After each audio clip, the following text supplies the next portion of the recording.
As we have seen in Part 1, Buber's book, I and Thou, discusses our relations to others. It tells us that our relations are usually I-it relations, distant, partial, fragmented, pragmatic. This happens when we analyze other people, when we examine them, use them, guess what they have in mind, and so on. At those times, we do not live fully, authentically. Sometimes, however, we have a fuller kind of relationship, a togetherness, which Buber calls I-you. In this togetherness, we live fully, meaningfully, authentically. But what exactly does Buber mean by I-you relations? And how can we attain them?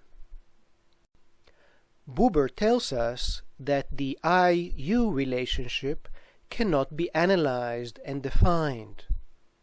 This is because it does not consist of separate elements and cannot be broken down into components. Nevertheless, we can say that in I-you relations, you are not a specific thing for me.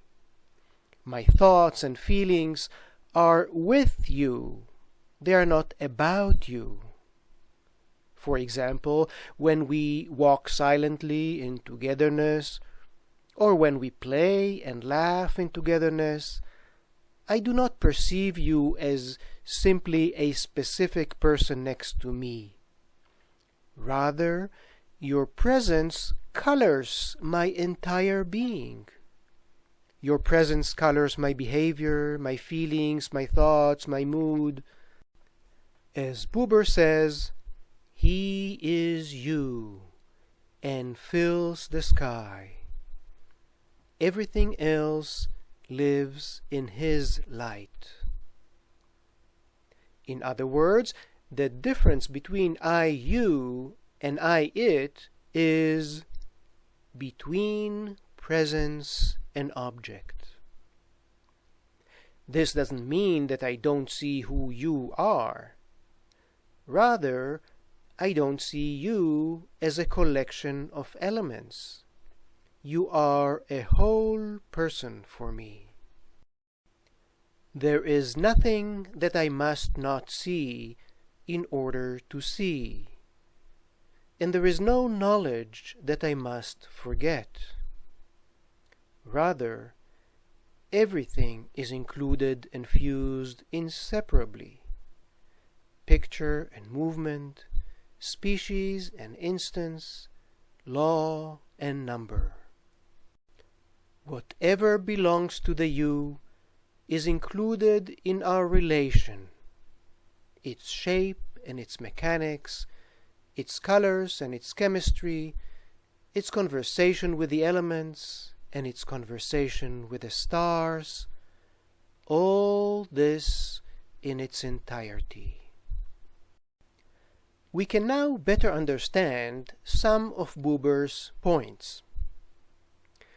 First, when I am in an I-you relation, my entire self is involved.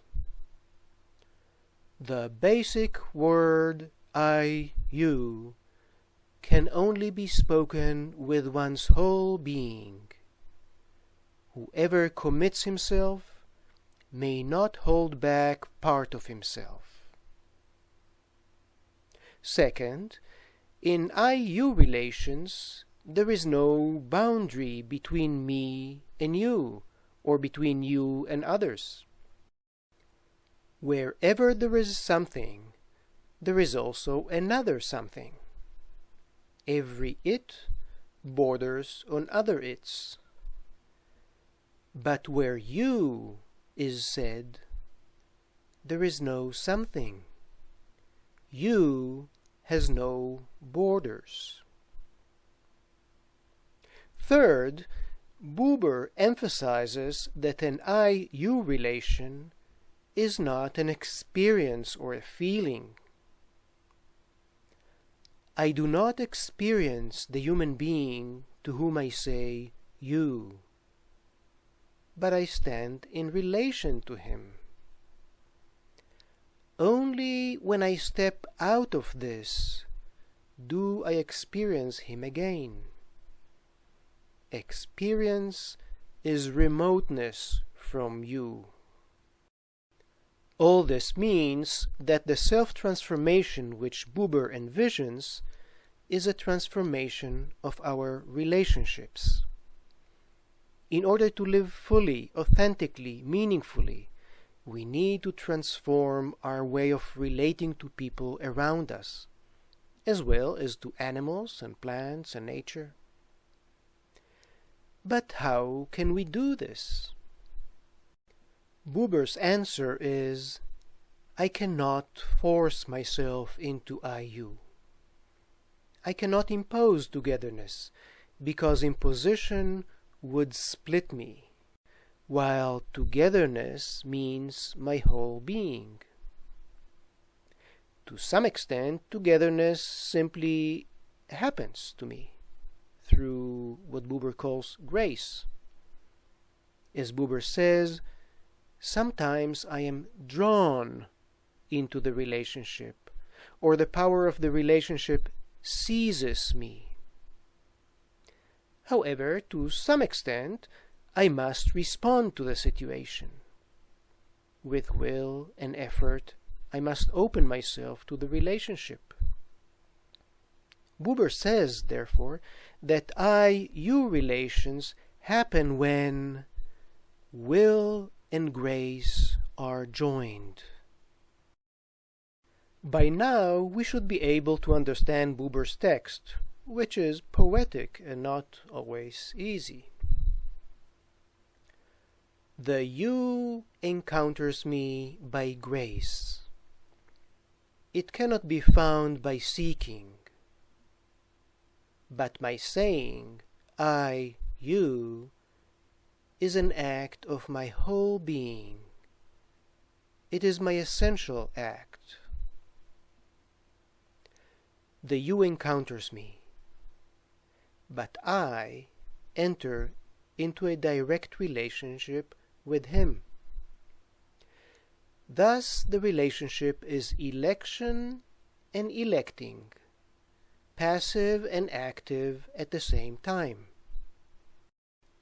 An action of my whole being must approach passivity, because it does away with actions that are partial. Thus, it does not involve any feeling or action which always depends on limited efforts. I, you can be spoken only with one's whole being. Concentrating myself and fusing myself into a whole being can never be accomplished by me, and can never be accomplished without me. I require a you to become. Becoming I say you.